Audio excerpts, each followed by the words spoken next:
And just for your information, if you want to look by court level, these next four slides have the cases added, disposed, and active pending by court level, so you can see how those have changed.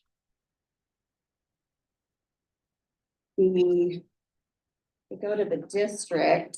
One thing we've seen with all of these new reporting requirements by courts through HB 2384 is people looking at their case management systems and realizing I have 2,000 out of my 25 cases pending that were disposed of 10 years ago.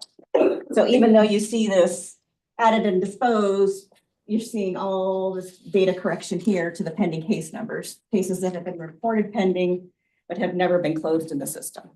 So we're going to be seeing, I think in the next fiscal year, huge changes in that number. I'll add very quickly that the new court level reports have led to a lot of this cleanup. So we're also seeing corrections in the regular monthly court activity reports, because now that they've identified a number of cases that should not be showing up as pending or should have been disposed of completely, clerks are going back like a year, 2 years to clean all that up and resubmitting this data as well. So a lot of good work happening. I don't know how good it is. Well, It is. I'm not sure. I'm not sure. Correct. I understand what I'm saying.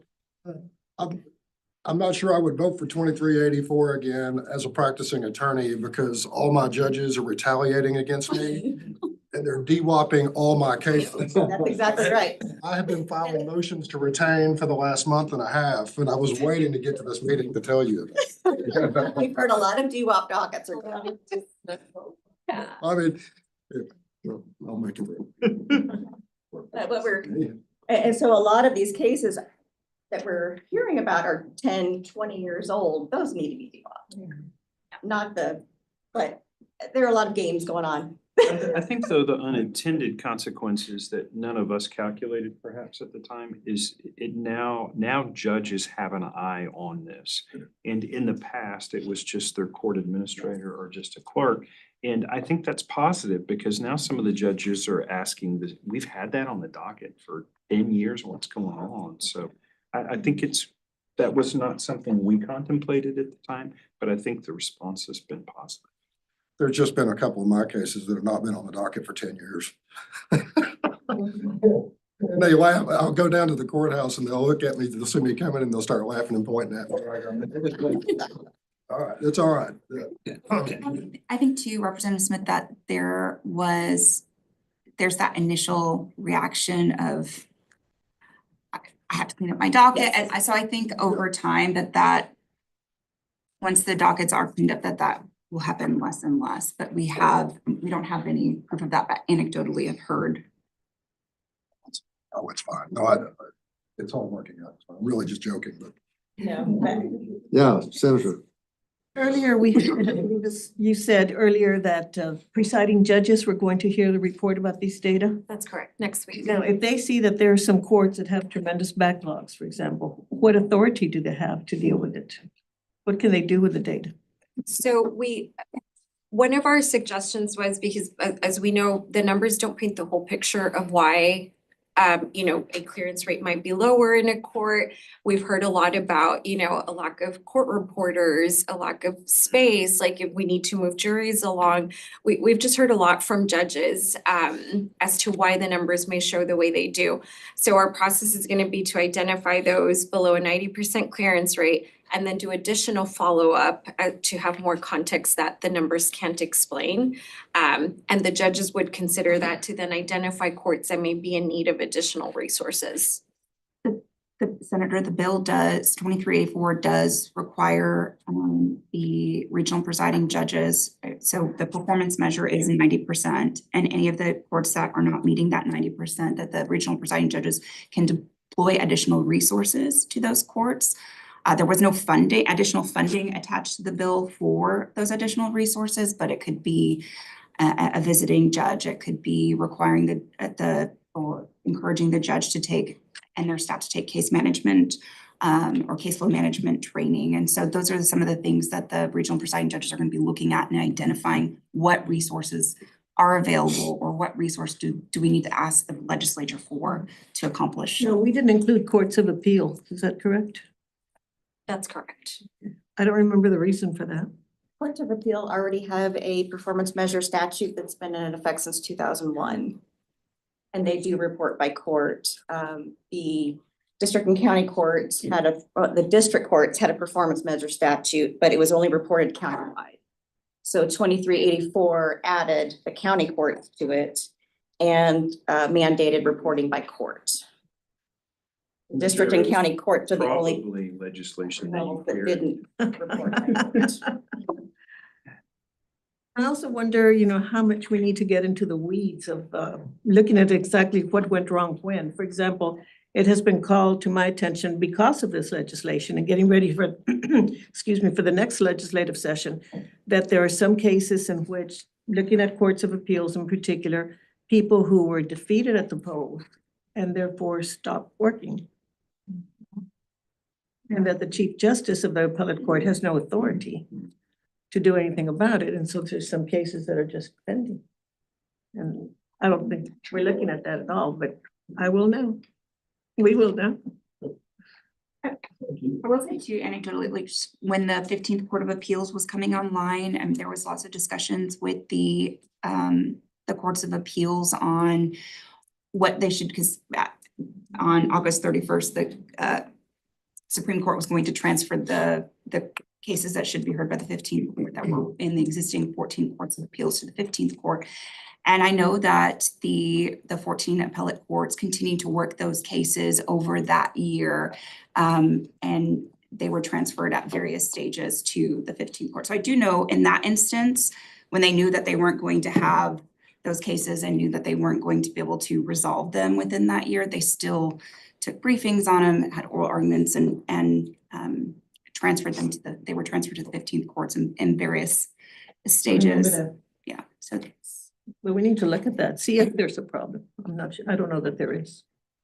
Megan, do we know the number of what percentage of courts fall below the 90 percentile that you're talking about? Is that knowable? So that's what Alejandra discussed at the beginning, and it's about right now, just our initial look at the data, 60% of the courts have reported fall above 90%. 62. Yeah, I shouldn't say fall above, are above. And we think it will be a little higher. That have reported. Yeah. Correct, correct. I think there's only between 20 to 30 counties we have not received anything from, and it's really small ones. We've been following up with them too. So I think as more numbers come in and more of the corrections come in, it'll be higher than 62%.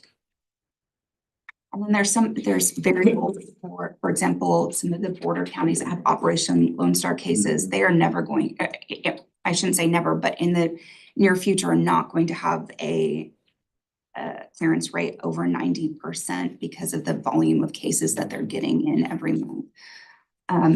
So those are things that the regional presiding judges will be looking at on a case-by-case basis or court-by-court basis. And we need more data, and we're glad to have it, but Representative Smith makes an important point that there can be unintended consequences. When I was a district judge in Dallas, the Commissioner's Court decided some of the there were 13 civil judges, and they were going to try to incentivize working harder. And so one of our courts at the end of every month dismissed for want of prosecution about 10% of the docket and then reinstated it the next week. And that's how he stayed under 1,000 cases. That was kind of the benchmark. And the people who are up around 1,400 cases, they just said, well, I'm never going to get to 1,000 anyway, so I shouldn't even try. So it kind of, it can distort things if we're not careful. Just always worry, Chief, when we're collecting data. It's very interesting always, but then what are we going to do with it? Yeah. How can we use it constructively?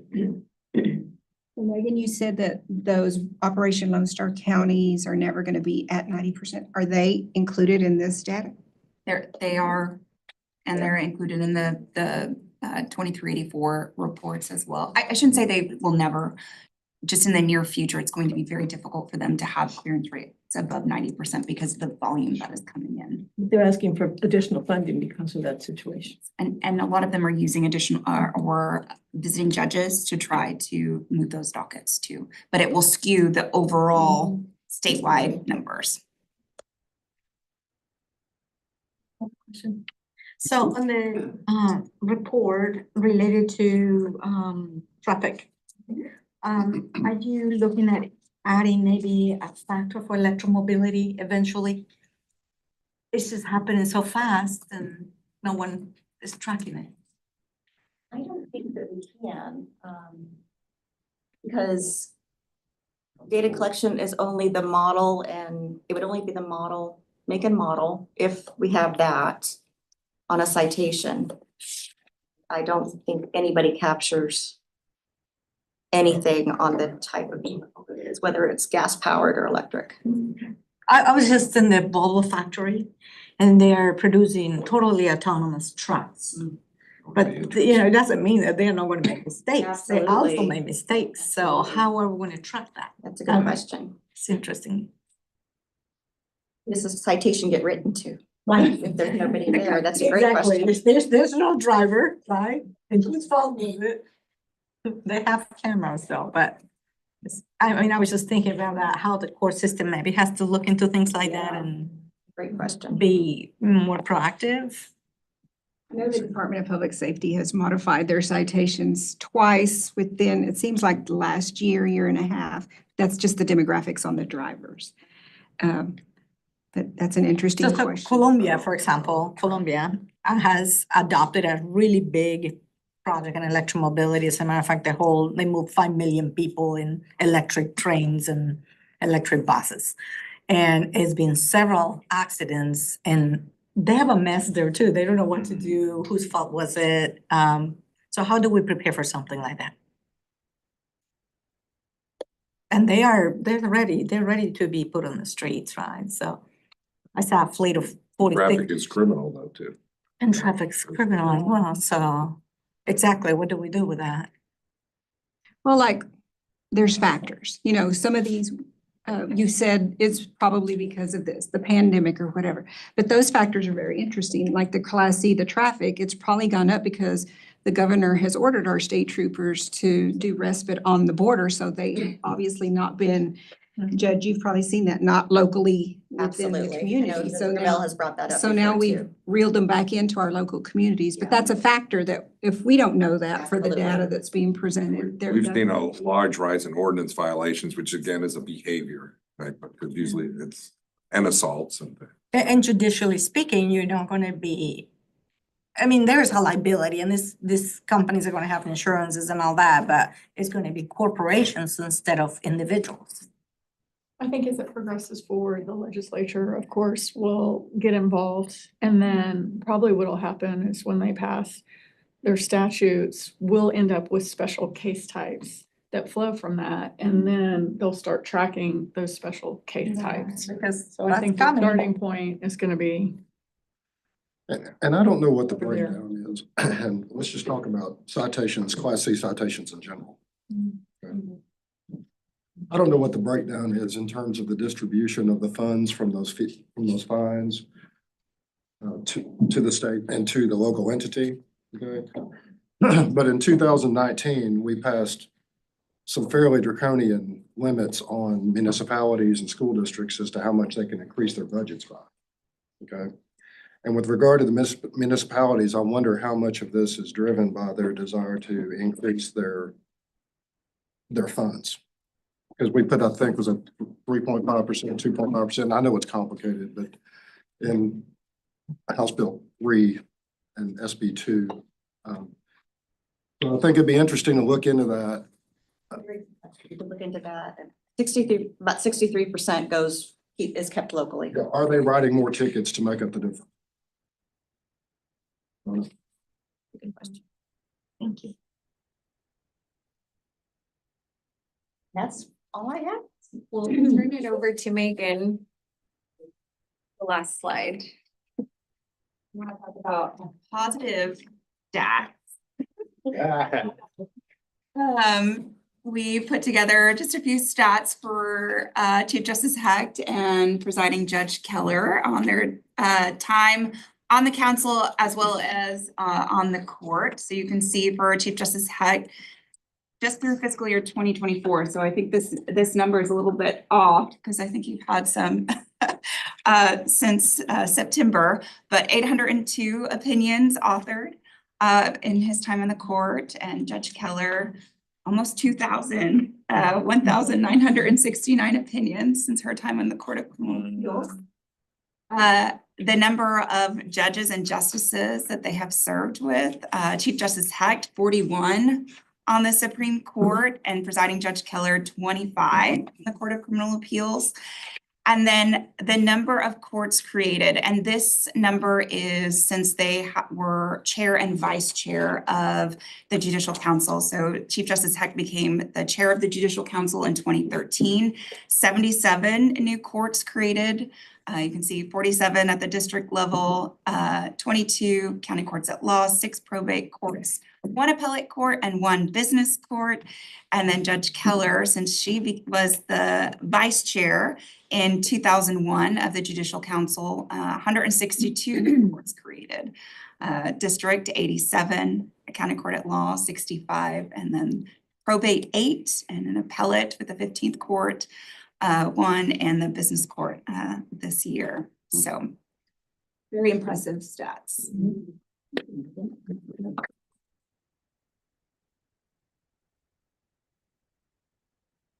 Last week for my final argument, my colleagues all showed up and were in the gallery for the argument, and they were all but 6 of them since I've been there with, and I think we've lost 7 over the years, and 2 of them had an excuse, Cornyn and Abbott, and 2 of them were sick, and the other 2 were unaccounted for. But it was amazing to see 17. We just never had been together before, so it was amazing for 17 of us. Did you take a picture? Yes, we took a picture. Yep. Okay, well, that's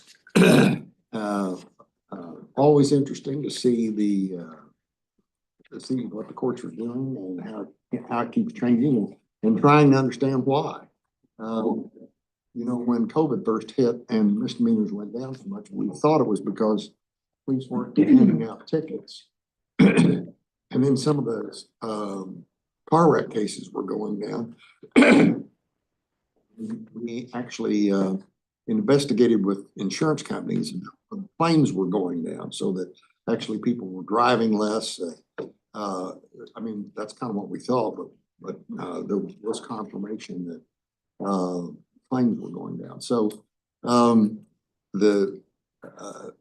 several years ago, we were sitting here minding our own business, and all of a sudden we noticed that debt collection cases were 30% of the civil docket, and we just never had imagined that it was that size. So it's very important for us to keep track of all this, and the new data will be great, and we'll be able to see even better, with the warning that we really need to make sure that we use it in good ways. But better to know than not know. Yes. I wonder if we have any recommendations for tweaking that legislation going forward. We talked about some pretty significant legislation that had some good impact, but is there anything we need to correct or improve, any unintended consequences we may need to have to address, other than Representative Smith's?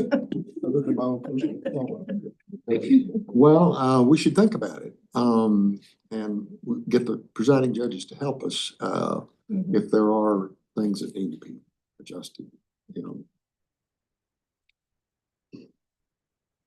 Okay, well, thanks very much for all of that, and always very impressive to see it so comprehensive in a state with 3,200 judges, and we're up to maybe 7 million, 7.5 million cases again. after down from 8.5. So, very good work. Thank you. Now we have staffing levels and salaries of court support personnel. Jeffrey Sumikawa. Thank you, Council. I'm here to give the hopefully last report on the staffing study that OCA was tasked to do. It sounds like the title of a John Grisham novel. Copyright that. Next slide. Just as brief background, the staffing study was directed to OCA in our rider last session to do a personnel workload for specifically the district and statutory county boards in Texas. When we set out to do their scope of work, we expanded that to include statutory probate courts, the OCA children's courts, and we also decided to make optional participants the district and county clerk's office. The primary reason for that was because we knew that any changes in staffing in our courts would have a direct impact on the clerk's offices and vice versa. We also have heard from the clerks for many, many years that they don't have a lot of groups to advocate for their staffing and for their budget.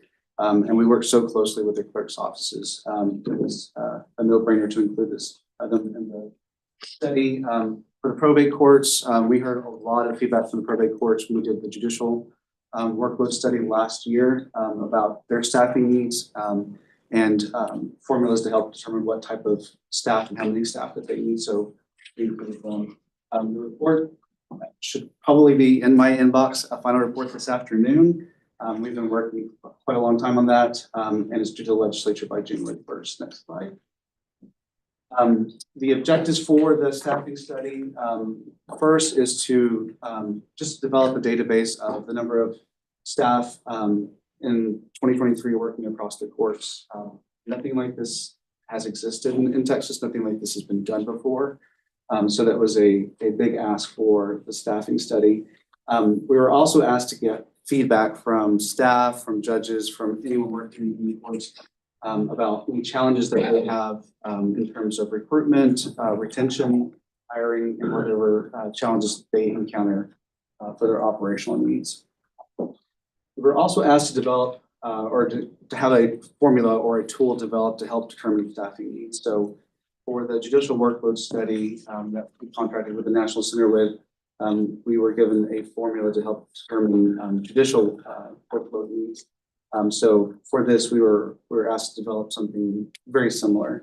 And then lastly, to develop appropriate salary ranges for court staff and for clerk's office staff. Next slide. So we worked with Texas A&M's Public Policy and Research Institute, PPRI. PPRI is an organization that we've worked with for many years, not only at OCA, but also TIDC. So instead of going through the procurement route, we contracted directly with PPRI. They have a lot of experience working with counties and local government on data requests. And so, and they also sort of understand the structure and the needs of courts. We work with them to do several ways of data collection, online surveys, interviews, FOIA requests, and Delphi panels. We started working on this in April of just this year. And then obviously here we are in December and we're hoping for a final report this afternoon. So this just basically shows you the survey that was distributed, where responses came from as compared to the population density of Texas. So on the left, you'll see any county that is in white. We did not receive a response to the survey that was sent out.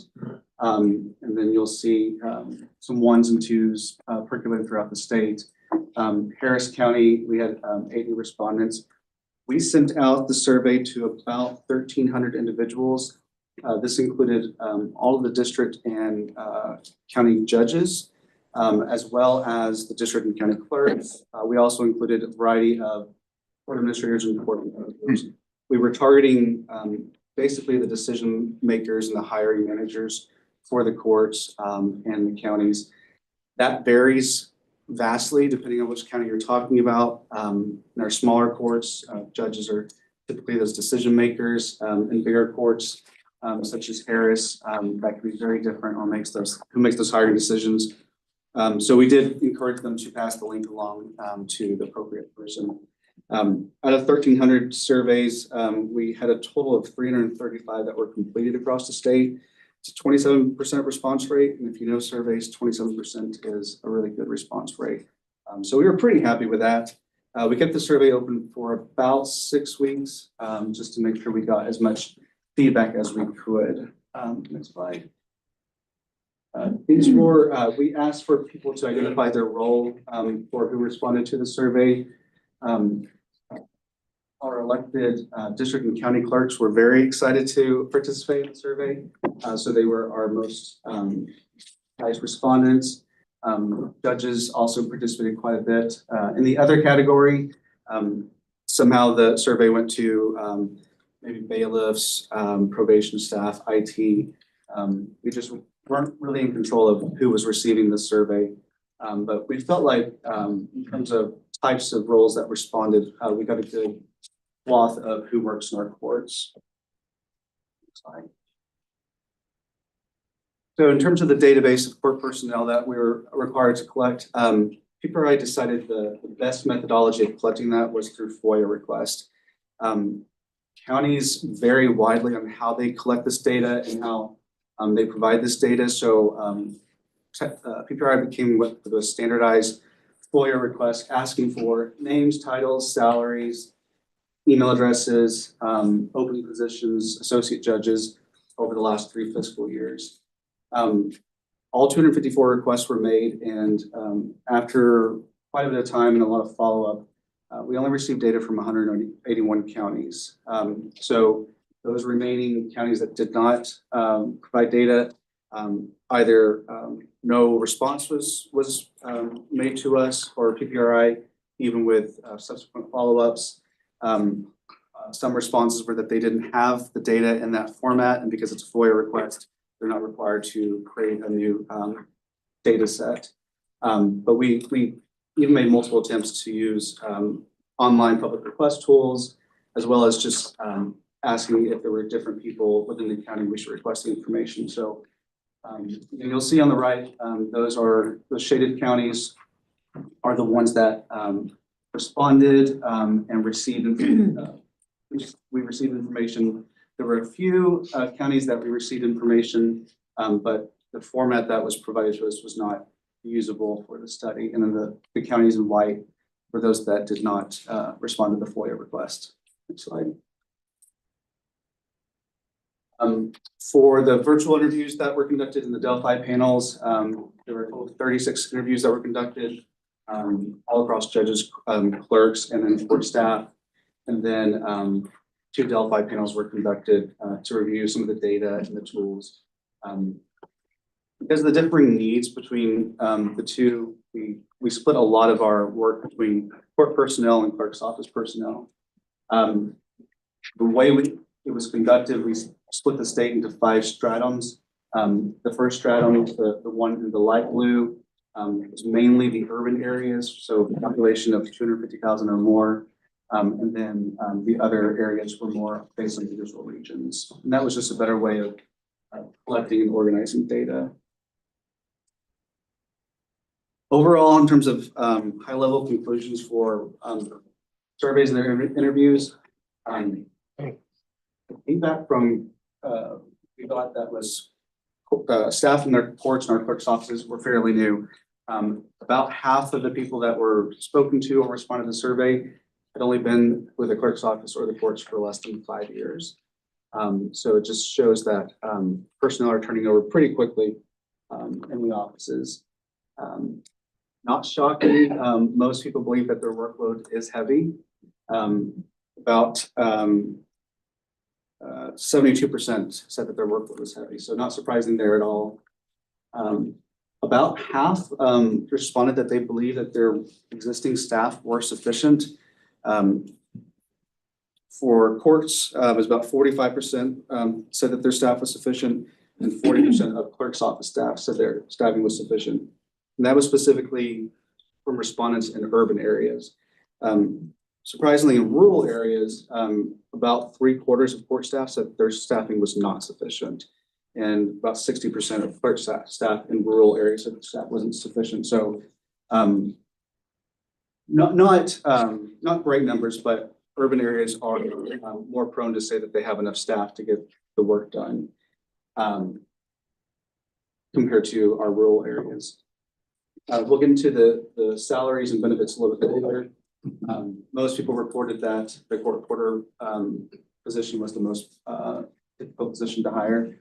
I will say on the response on sufficiency of staff, we did get a lot of open-ended responses that the exception is for civil and probate courts, that they did not believe that their staff were sufficient to meet their workload.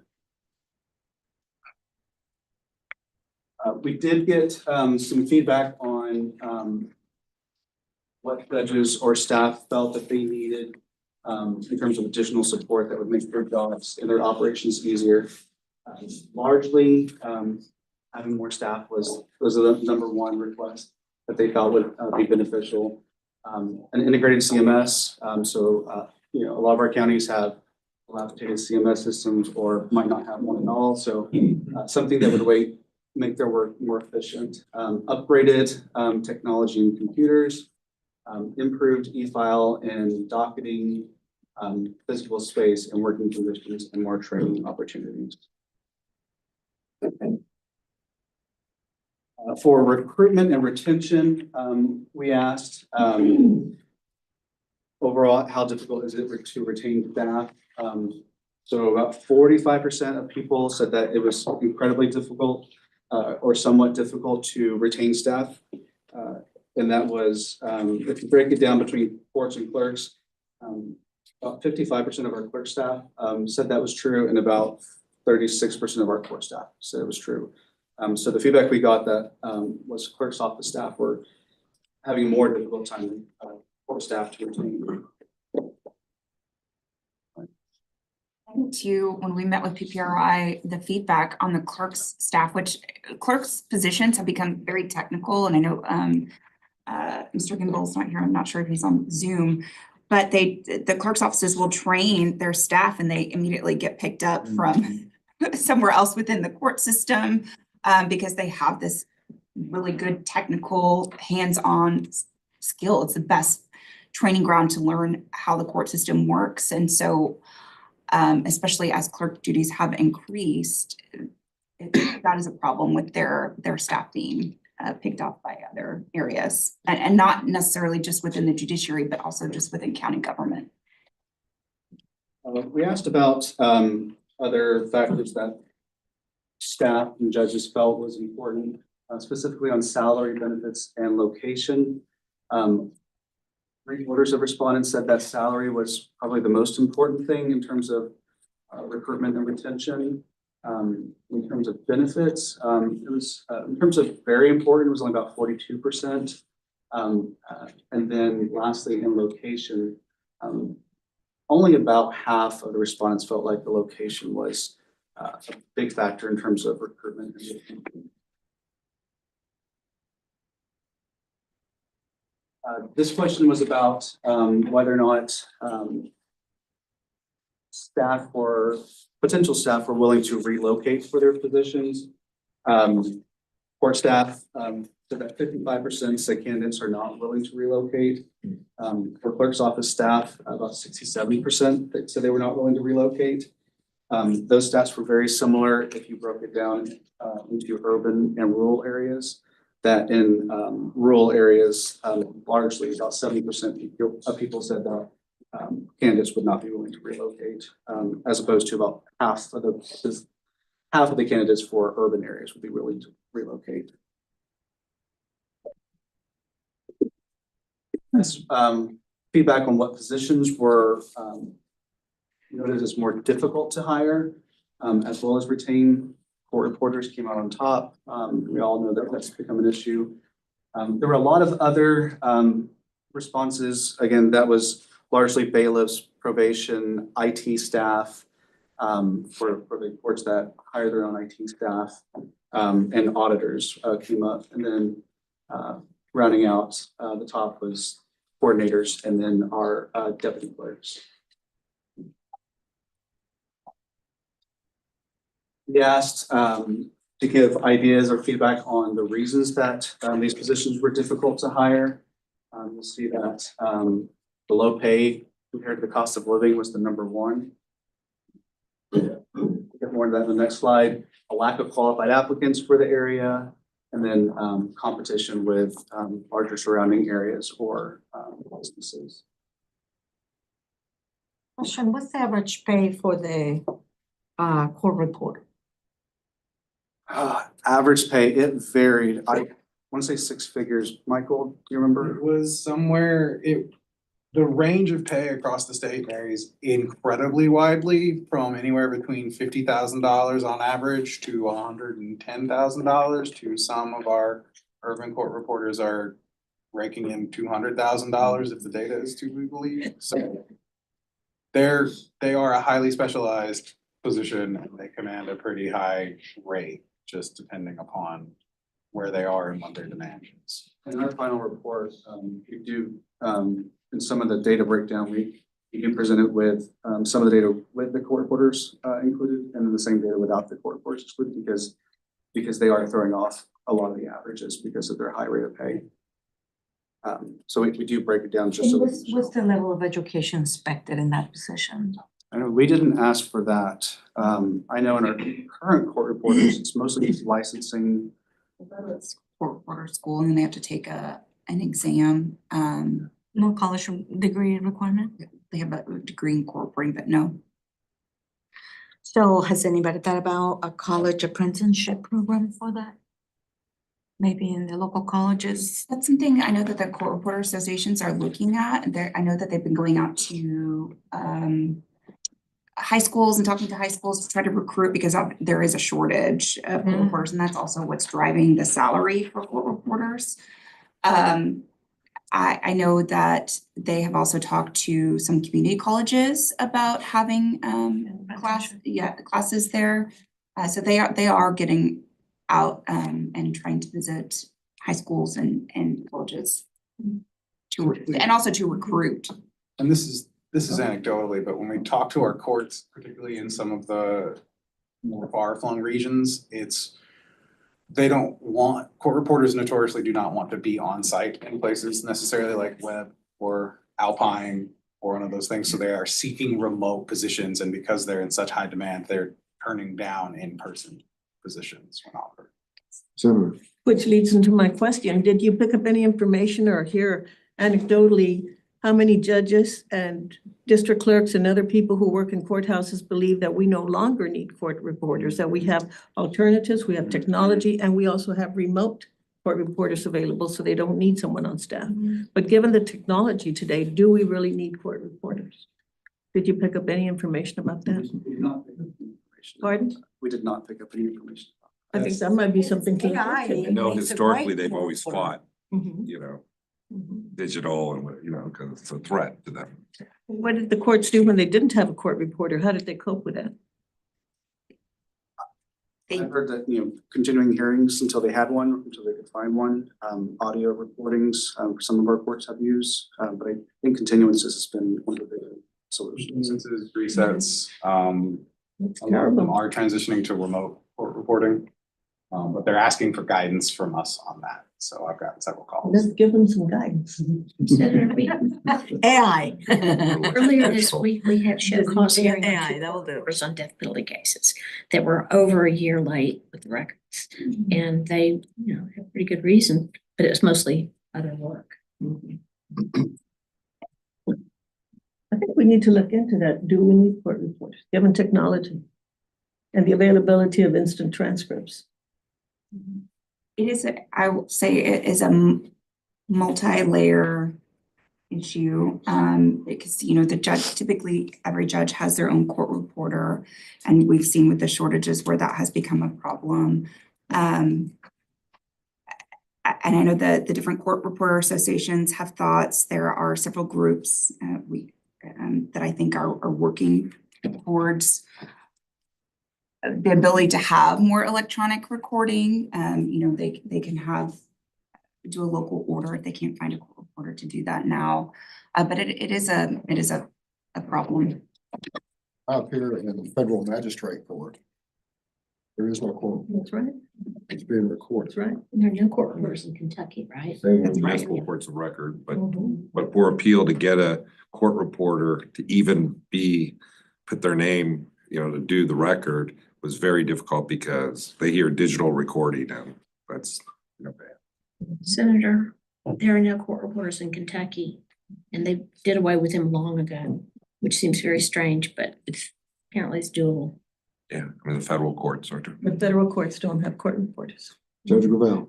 Senator, to your point, we have over 2,000 employees in Williamson County. And outside of our elected officials, the highest paid employees are court reporters. And I don't begrudge that, and I'm not disparaging anyone, but they're the top 20 paid employees in the county.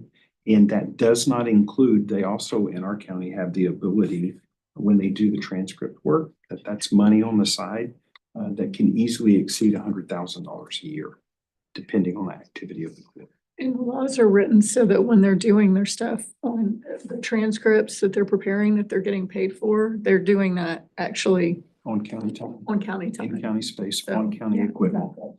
We need There's to look at it. nothing, there's nothing you can't do anything. The lobby's been very good about getting. Yeah, I've had a good lobby for you. Very good lobby, I think.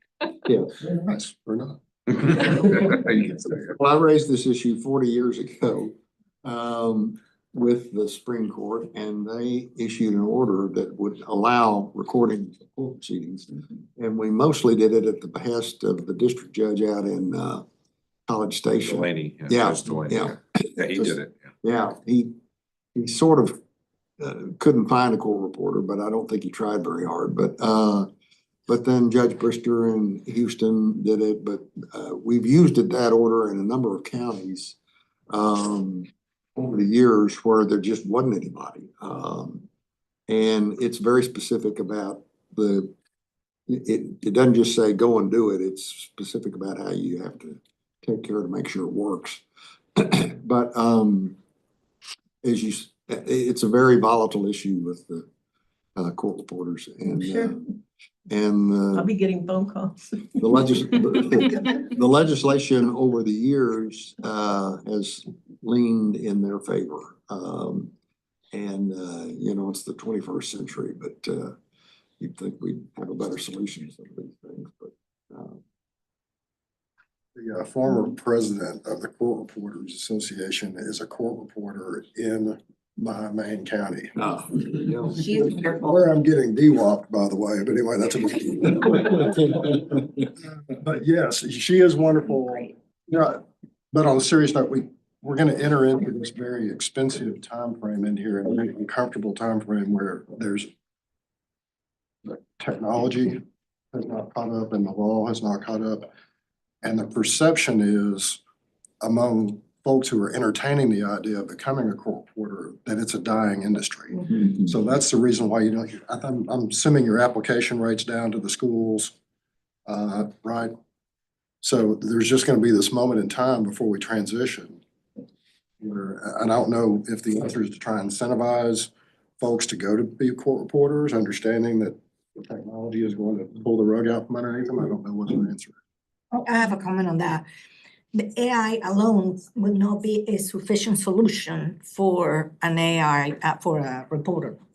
And the reason for that is because there's so much jargon that even voice recognition won't even be able to pick up. Second, judgment. Third, environment, right? So for reliability, how what if the light goes off in the courtroom, then the recording stops, or what if there's a glitch in your router, and so you cannot have an AI system working appropriately. So we cannot consider a straight transition from a court reporter into an AI expert tool, and it's several reasons are involved, but what we should be pushing for maybe is incentivizing a program that brings both. So integrating the human with AI. court recorder. Exactly, for accuracy, verification, validation, but also for it just simply, having both parties working together, but AI will definitely add value and add a speed and, increase proficiency and efficiency, but it is not a single reliable source. It shouldn't take a year either. No, those were total outliers. Yeah. Last few slides, in terms of, just talking about salary, we did ask respondents, if for these positions, if they felt like those positions were fairly compensated. Obviously, most people believe that court clerks are fairly compensated. Most respondents felt like our district court judges were not fairly compensated, so everything else fell right in the middle. An interesting note about that is that actually wasn't a listed position. That was, they selected other and then wrote in district clerk. So this came from everybody. This wasn't district judges saying that they aren't paid well enough. This was their colleagues believing that their judges were not paid well enough. I find this to be one of the more striking points of data that we collected. So when we asked PPRI to look at the salaries across the state, they looked at how the salaries that were reported compared to the cost of living. You'll see the darker shades are percent of staff salaries under the living wage by county. So overall, and just for background, when they're defining cost of or living wage, it's what a full-time employee must earn to cover the cost of their family's basic needs. In the federal formula for living wage, there's 12 different formulas based on the structure of your family. For the purpose of the study, we used the most basic formula there was. So basically, one adult, what they would need to live in their county. Based on the salaries that were reported, overall 35% of all court and clerk personnel are under living wage for their county, which means 35% of all of our staff are unable to afford living in the county they serve. Broken down, if it's any support, broken down 18% of court staff. So 18% of all our court staff are under living wage. But in our clerk's offices, based on the salaries, they reported 43% of our clerk's office staff are below living wage. And that is, those stats are similar across the state, regardless of the geographical region. I'm not going to get into detail about this, but this is sort of a screenshot of the tool that PPRI developed. We're still fine-tuning this tool. There's a separate tool for courts, as there is one for our clerk's offices. And pretty much what will happen is we'll develop or we'll distribute the tool with instructions, and it's up to the local clerk or court manager or judge to basically go through the list of tasks that are noted that cover basic operations of the offices. And by the end, it should give a general representation of what staffing needs would be needed to cover those tasks. Again, we're fine-tuning that tool right now. We hope to have that finalized by the end of the year.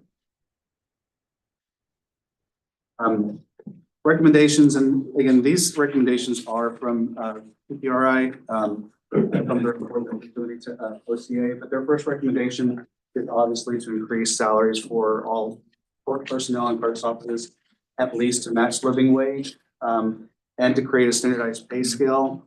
What we've heard from most of the court staff and most of the clerk staff is they've sort of exhausted requesting salary increases from their local commissioners court because they often get turned down. And so as much as they feel like they might need it, they just don't ask as often just because it becomes a battle to get those fundings. The second recommendation is to get a statewide time study. So what we did for the judges in 2023 was a time study where judges kept time of all their tasks. So it gives a better representation of the time needed. For the purpose of this study, we were just collecting data. Both PPRI and OCA feel like a statewide time study would be beneficial and give us more accurate data based on local needs. our offices and our courts are set up so differently across each county that it's really hard to do a one-size-fits-all formula. But we're taking what data we have to create as much of a one-size-fits-all formula that we can. And the third recommendation is to continue to support and educate our counties to the best that we can in data collection and reporting. Like programs like the Centers of Excellence is one program that will help support our counties to be more efficient in their operational needs based on the resources they have. We're also hoping with 2384 and the data collection that courts are going to be more aware of sort of how they're operating and what resources that they need and what they should be asking for. Happy to entertain any questions. I have a question. Way back on the data, I think is the name of the slide that has the two Texas, and one is how many responses on the left. What's the one on the right? The one on the right was It's this one. right. Oh, it was just compared to population density. But when it says like 5 to 10, what does that mean? Number of survey responses for that count. Oh, okay, got those it. Thanks. counts. So we had discussed how Senate Bill 22 that was just passed for the law enforcement, that this would kind of be similar to that for staff or clerks. Now, the recommendation number 2 is that we do a time study, so that's not going to be something that's going to be submitted, proposed this legislative session. We're going to do some more time study. Megan and I haven't discussed that specifically. I mean, to do a time study, it just, if we want to do additional time study, we'd have to ask for funding to have, so the National Center for State Courts did the time study for the judges. I think PPRI thinks that they could do a similar time study for staff. I think the National Center could do one, but we would have to ask for funding or maybe look at grant funding to do something like that. I do think that it would be beneficial because I don't think any other state currently has a time study for staff. And so it could potentially become a model for other states to use. So I think that there is lots of interest, and even if the legislature didn't want to provide funding for that, that we could potentially get grant funding somewhere else to accomplish that. One other question. You're gonna throw me out today. Your biggest issue right now is attrition, your attrition factor. And, but I didn't see in your recommendations anything about examining your recruiting processes or your talent processes.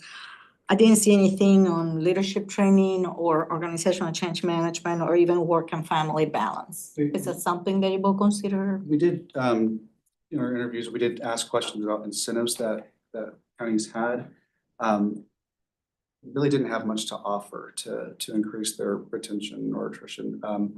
They talked about great county benefits, and some respondents were trying to be more flexible in terms of scheduling and hybrid work. Right, which is work and family balance. Right. Okay. There was a low number for that. The local courts just aren't as able to be flexible on remote work, just because they just don't have enough staff to make that happen for what they need locally in person versus remote. Largely, the response that they had no additional incentives for recruitment or retention. And I will say too, and this goes back to Judge Sawyer, your question, and Senate Bill 22 that was a recommendation, legislative recommendation from the council. And Senate Bill 22 was passed last session to provide additional funding for rural law enforcement offices, constables' offices, and prosecutors to increase their pay. And so one of the things that we talked about with PPRI in our initial meeting after this is about a month ago after they had their first findings, which goes to recruitment, is do counties offer retention bonuses? And for the most part, what we found is that they don't do that. And especially in these areas, like in the clerk's offices where we are seeing a high turnover, that a retention bonus would be beneficial. And could we do something like Senate Bill, or could the legislature do something, the legislature do something like Senate Bill 22 to offer retention bonuses for county court staff in these really important positions. And so that is also something that could come out of that. It's something that we talked about with PPRI, and we obviously, Jeffrey said, we haven't seen their next draft yet. And so I'm hoping that feedback was incorporated in there. Another way to, could be, or to incentivize people would be maybe adding an LMS system where they can go in and maybe train something on their own time, learn something on their own time, or, not everything is money for people, right? So, but this is a very stressful job for many of them. And so they live under a lot of stress. How do they, I don't know, they go home and relax, or how do they change gears? If you have a job that is high intensity all the time, that's a burnout job, and that's also another factor for attrition. So maybe they could be more creative and think about training programs are cheap. And online training is really cheap right now, and you can get certificates, and LinkedIn training can get you a badge, or something besides just money, or even community work. People like to get engaged in community work, or a gym or something, a gym membership. That is something that is not so expensive, but I would just recommend something like that. I run a nonprofit in Houston. Since 2020, we have lost over 1.5 million jobs in oil and gas and energy. And I run a nonprofit that is 50 executives, and we work 250 hours a month completely free. We donate the time. And so that proves that at one point or another is more than money, but it's social relevancy, it's recognition, is contributing to a cause. So in my opinion, that could change a lot too. I also feel that Senate Bill 22 is long coming, and it gave hope to the clerks that there was a possibility of this being presented. This is very good, Jeffrey, the hidden backbone of justice, because judges can't do our jobs to walk up there and just think clearly without these people, these support staff that have done all of this in the background and hand us this and hand us that and have our docket prepared. And I feel like they do go unrecognized. So I think this is something that we need to put up at the top of what we can do, Because it's morale. At the end of the day, it's employee morale. So when I look at these factors, I see, a lot of employee morale issues. And it's not all about money. Morale can be brought up in different ways, even leadership training, motivational training, bring a speaker, bring some They're professionals. professionals. Yeah, they're professionals. At the end of the day, they're professionals and they're trying to do their best job. But it is an overwhelming job what they're doing. And the ones that stay with us because they like what they do and they know that they're appreciated. But as supervisors, we can compensate them in somehow. And these rural counties, we lobby for them at Commissioner's Court every year, and they tell us no. And it is amazing what a little award will do. I just at the end of the year, I recognize these people in this board. And we have transitioned 609 people from the oil and gas industry into other sectors, including renewable. It's a lot of work, and they do it for free. And all they look forward to is at the end of the year, that little piece of glass that cost me $70, and a photo, and some social media shout out. I mean, we live in a much more social world today than before because of social media. Give them exposure, recognize them, say something nice. It's all great feedback. Well, thanks, Jeffrey. Thanks for that presentation. Again,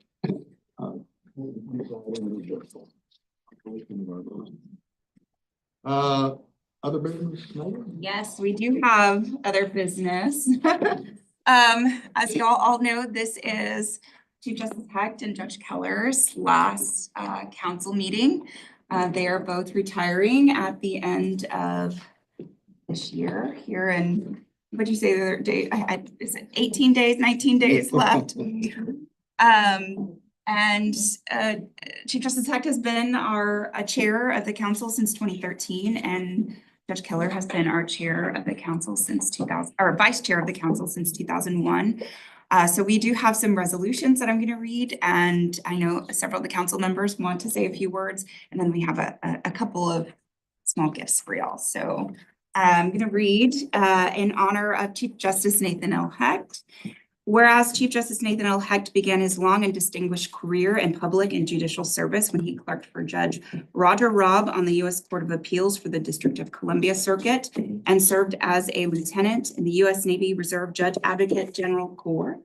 Whereas Chief Justice Hecht began his judicial career as a district judge in Dallas County in 1981, and then as a Court of Appeals judge on the Fifth Court of Appeals in Dallas.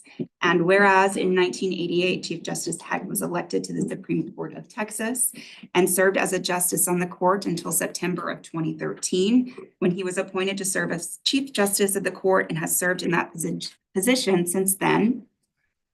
And whereas Chief Justice Hecht has been the longest serving member of the court in Texas history and is the longest tenured Texas judge in active service. And whereas during his tenure on the court, Chief Justice Hecht served with 41 Supreme Court justices, authored 802 opinions, and 169 new courts were created, including 91 district courts, 68 county courts at law, 8 probate courts, 1 appellate court, and the Texas Business Court.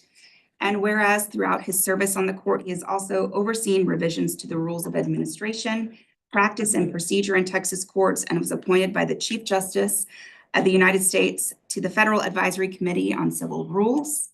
And whereas Chief Justice Hecht has been active in the court's efforts to assure that Texans living below the poverty level, as well as others with limited means, have access to basic civil legal services.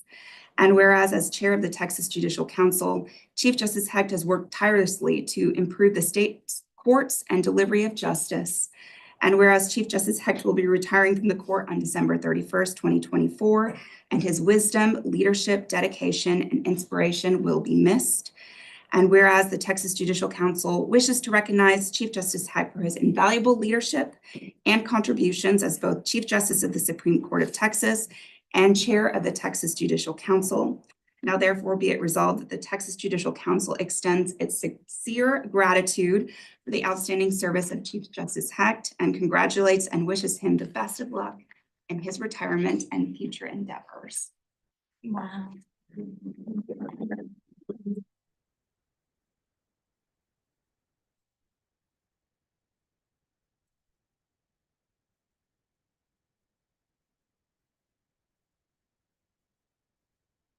You have one for Judge Keller as well, and then open it up for comments for Judge Keller. Whereas presiding Judge Sharon Keller began her long and distinguished legal career in private practice in 1978 and later served as an assistant district attorney in the appellate section of the Dallas County District Attorney's Office.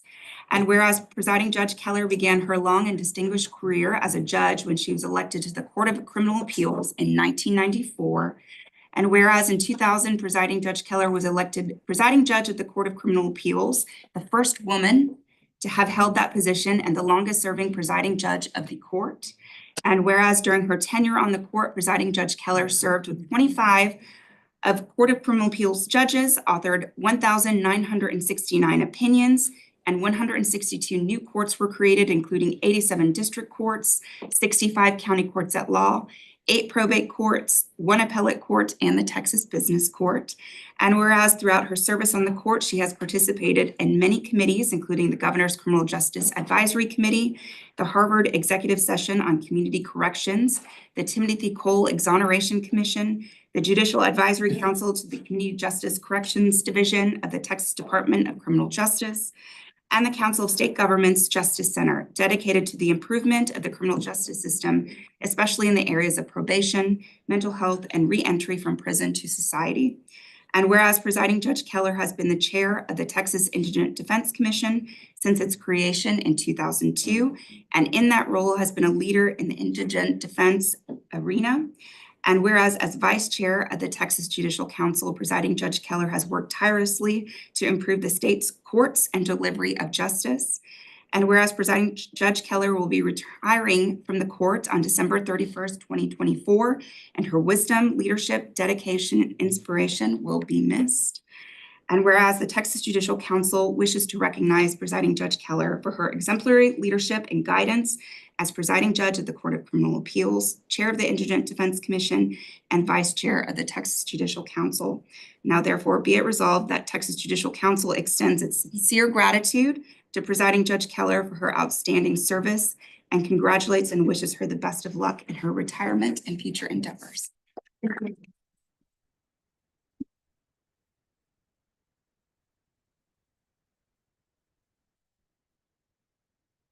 I know several of you have reached out and wanted to say a couple of words, and then we'll present the special gifts of gratitude that we have for you after. I would like to go first if I may. Judge Keller, I want to say thank you to you.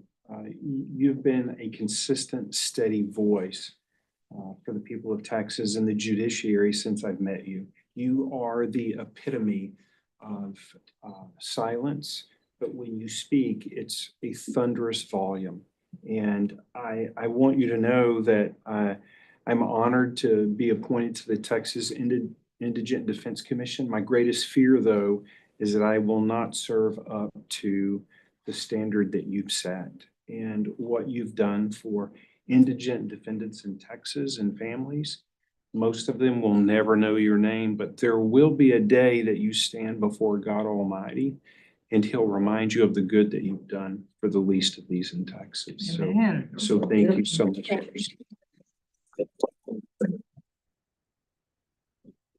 And Chief, I'd like to say to you, and I apologize, I have to step out to go do a TV interview, but Chief, I'd like to say to you that my first story of you is in 2014. I was a justice of the peace and I didn't know what I was doing, Chief. And my chief of staff came running into JP Court and said, "Get off the bench, we have a problem." And I got off the bench and all of the clerks were standing there and she said, "What did you do?"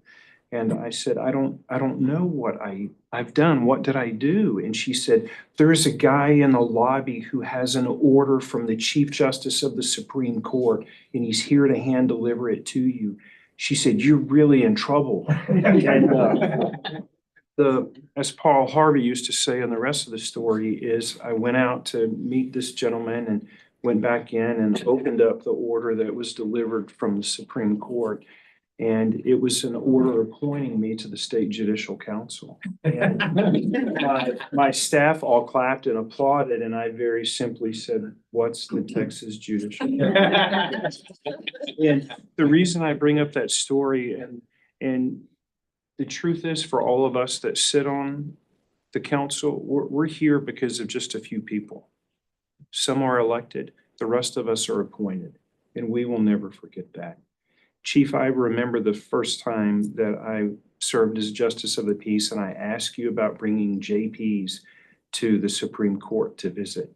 And you said, yes, you could bring them and I would be happy to greet them. And that very first year, we had over 150 Justices of the Peace that showed up in their robes.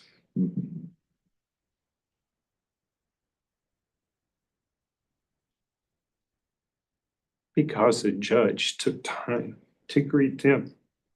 And Chief, it's a tough day. Thank you.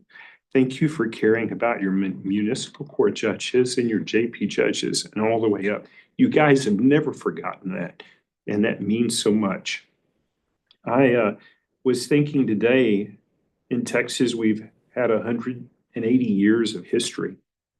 And I think in Wikipedia, if it would list the most influential member in the history of the Texas judiciary, I believe that it would be a picture of Nathan Heck. It's an honor to call you my friend, but it's a greater honor to have served along with the lion of the judiciary, not only in Texas, but in our nation.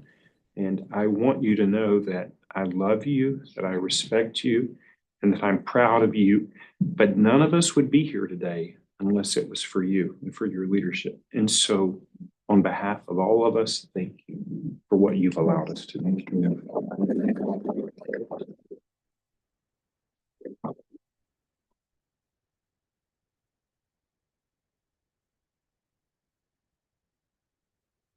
We have, I make a motion yes, that we adopt both resolutions as presented for the record. I second that, Michelle. Second? yeah. Any further discussion? All in favor? Aye. Hi. And Chief, could the record please reflect that the vote was unanimous? We have a few, yes. My goodness. So we know that both of you have spent a majority of your career here in the hub of Austin. And so these are bird's eye maps from the General Land Office from 1887 of Austin. And then on the back, there is a note from Land Commissioner congratulating you both on your years of service. And then in addition, there is a very talented judge in New Braunfels who wanted to remain nameless for now, but he carves beautiful pens and made these Texas pens for both you and Judge Keller by hand. Yeah. So Thank you, on behalf of the Judicial Council, small tokens of gratitude for your leadership and dedication to judiciary and to the council.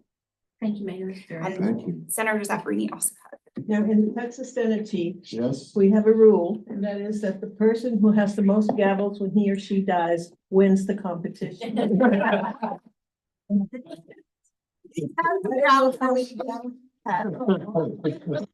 I went to read you what it says on the plaque. I had to put it on my phone because I can't read the information on the plaque, but it says Chief Justice Nathan L. Heck, 2013 to 2024, the Supreme Court of Texas, 1988-2024, Chair, Texas Judicial Council, 2013 to 2024. So this was a Texas Senate gavel.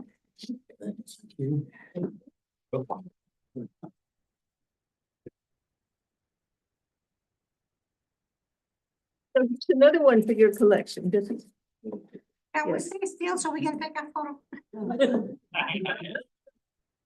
Long because it's two Yeah. titles. What, you only get a picture? Yeah.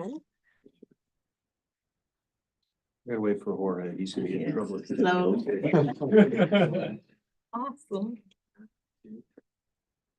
And so far, you're winning the competition in this room because this is the second gavel, because it is given to you in gratitude for your beautiful and memorable and meaningful introduction at the dedication of the Justice Center. And I presented one of these to you and went to Judge Oldham, who represented me at the luncheon. So here's another one for your collection.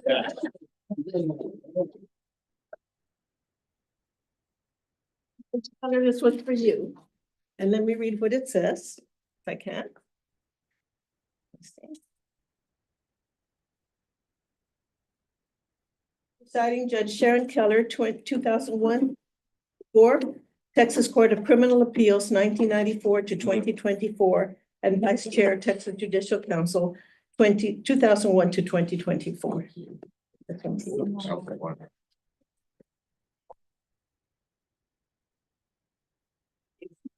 Hey, stay there, ladies. Take it out of the Well, box. take it out of You ready this time?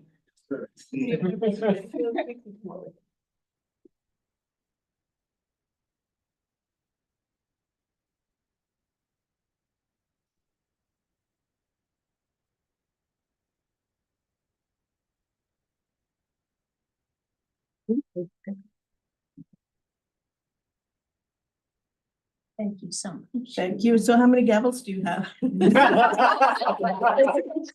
just gonna win.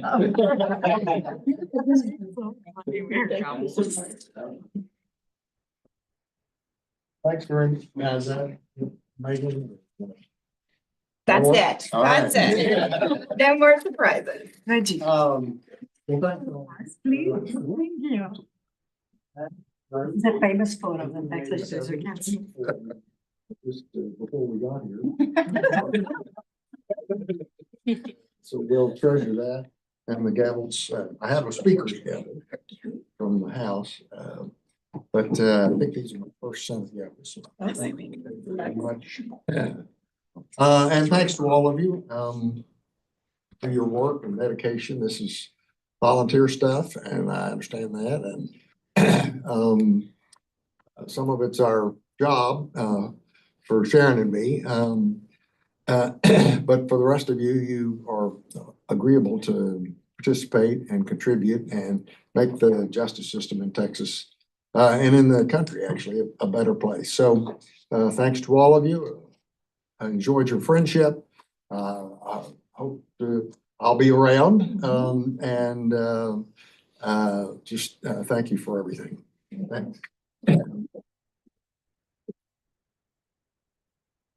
I want to thank everybody too. It has been, I felt like you about the Judicial Council. Like, what is that? But I remember Linda Thomas being there at my first meeting and we're supposed to be voting on a lot of things. So I thought, how am I supposed to know how to vote? I just got here. But it's been a pleasure serving with y'all. These gifts are so nice and so thoughtful. Thank you, Megan. And I want to say, I've known Chief Justice Hecht for a long time. In some ways, I feel like we grew up together because 1981, I was still pretty young then. And it's been a real pleasure to get to know him over the years and to serve alongside of him on our court. And I feel very lucky. So thank you all very much.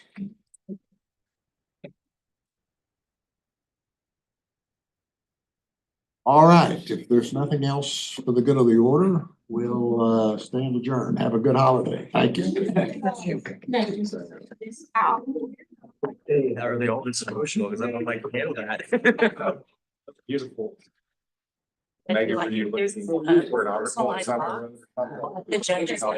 Today, and I found out last week. I have been a couple of times. I'm on the board. I don't know. I'm like vice chair now, so I keep. The juvenile plans, are y'all also having for January? So yeah, we're supposed, well, I don't know about posting. We're supposed, each court's supposed to have it and have a copy. I know the Municipal Courts Education Center is going to take them and post, some